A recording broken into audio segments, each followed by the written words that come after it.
We're in the last little while of fundraising for the Dark Cell Scholarship, and we're at about $334, if I remember correctly. I'd love to get up to $500, plus the 100 that was raised through sales over the last year, to add that together to make a nice fat round 600.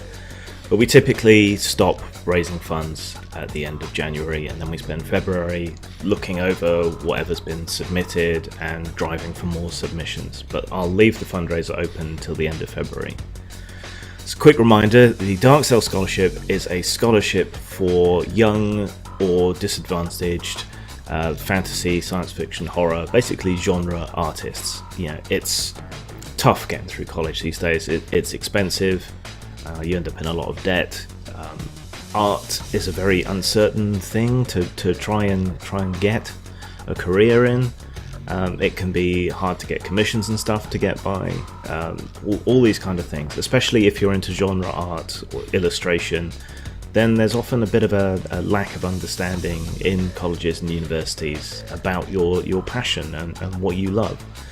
So the idea of the scholarship is to help and encourage kids and disadvantaged artists in that sort of situation, finding it hard to get by, maybe not being understood by their tutors and teachers, whatever, just to help them out and encourage them and give them a bit of exposure and maybe get them some more commissions and some more work in the future to help them finish getting through college and maybe find some kind of career or something out on the other side.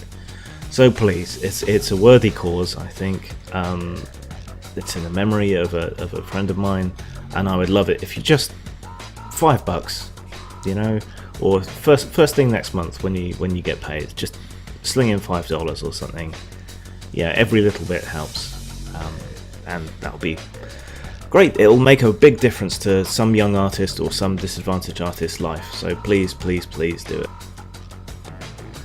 So I didn't want to just beg you for money. I wanted to talk about how important fantasy and science fiction art can be and how much of a difference it makes, and how difficult it is for a lot of genre artists these days. Even industry veterans can find it hard to scrape by and have to have a day job, even though they're spending every other moment that they have drawing. Prices that people can afford to pay haven't really gone up since about 2000. At least in the role-playing industry, we're still pretty much paying about the same kind of rates that we used to, and there's just not the kind of money in it that there used to be unless you're working for one of a handful of big boys like Games Workshop or Fantasy Flight or Wizards of the Coast. And even then we see Wizards having layoffs again. We see how precarious positions like that can be, and they generally only hire freelance, and there's no guarantee you're going to get anything. This isn't to put anybody off. In a lot of ways, there's a lot more opportunity than there used to be. A lot of people are self-publishing science fiction, fantasy, supernatural, whatever, e-books and things. There's a lot of cover work out there. You just have to be willing to work cheap and to do it by volume, or to sell stock art, or to sell sort of standard covers that people can buy, where you might perhaps be able to sell an image once for a few $100s. If you sell it as stock, you might sell it 20-30 times for $10 and even end up making more that way in the long run. But it always kind of hurts.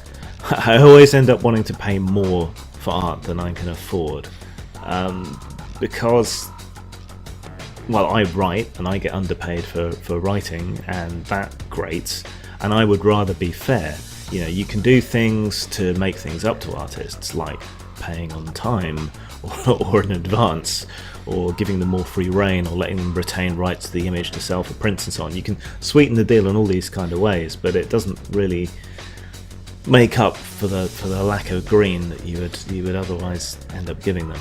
And that's unfortunate. Like I say, it grates, especially when fantasy art has had such an enormous impact on me. It has been so important to me. It has been so important to the way that I visualize and interact with fantasy worlds, and the way that I appreciate art. You ask me for artists that I admire, and I won't be telling you about Liechtenstein or Degas or Monet.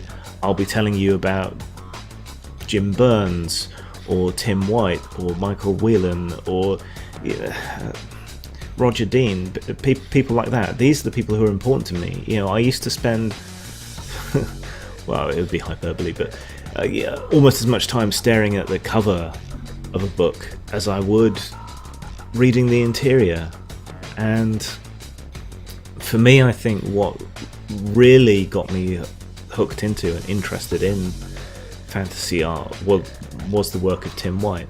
My father had a portfolio of Tim White's, the science fiction and fantasy world of Tim White, and it was just fantastic. These were the days before CGI, but he trained as a kind of hyper realist, and that really came through in a lot of his work. There were these fantastical things, but rendered in such exquisite and minute detail. Another favourite of mine is Jim Burns. Now, he's had a bit of flack for the way he draws the female form, but his organic shapes, his spaceships that look like they're almost like they've been grown, and those very shapes and things that he's gotten flack over when drawing women, that's a huge part of the appeal. His work always has this kind of underlying organic sexual undertone, I suppose, which is just wonderful. Roger Dean you'd probably recognise from all kinds of album covers and things, but for me it's his work on text, the kind of fonts and things that he did that's got this lasting appeal to me, more perhaps than his drawing, which is a little bit insulting, I suppose. But I get lost in the fonts and the text that he does. And there's all manner of other artists like this, Chris Akios, or so many, and we don't seem to have the same amount of respect for these kind of artists that we used to. The work doesn't seem to be there. I don't know whether book companies are saving money when they choose more graphically designed covers. I don't entirely dislike them, but it's a shame not to see these works of art on book covers anymore. Something a bit more experimental, a bit more individual, a bit more well done, and that love of that art is a large part of why I started this scholarship. It's a big part of why I got into fantasy and games and things as much as I did. It's why I wanted to be an artist. And that's another reason I want to make this scholarship happen, is that I let that desire get beaten out of me. I wasn't that good. I could have been better if I'd stuck with it, if I'd had more encouragement and so on, but instead I had this desire to do art kind of crushed out of me and ended up going to writing, which I don't regret exactly. It would have been nice to have had more encouragement and assistance coming up, and so I want to help provide that for others, which brings us back around to the scholarship.